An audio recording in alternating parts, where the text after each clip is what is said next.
Welcome guys, and in this video I want to show you how you can fix your password if you forgot. So you'll fix restricted content. So basically if you go to the browser and if you need to put the password, you'll basically be able to fix that. So for me right now I don't need to put any password, but if you have the password and you forgot that, I'm going to show you how you can fix that.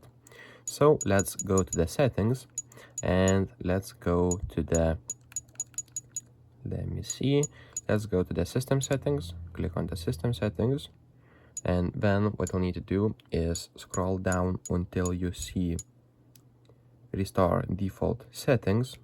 Click on that one and it will say what it's going to be restored. So as you can see, and click enter and click yes, and this will bring all your values to default.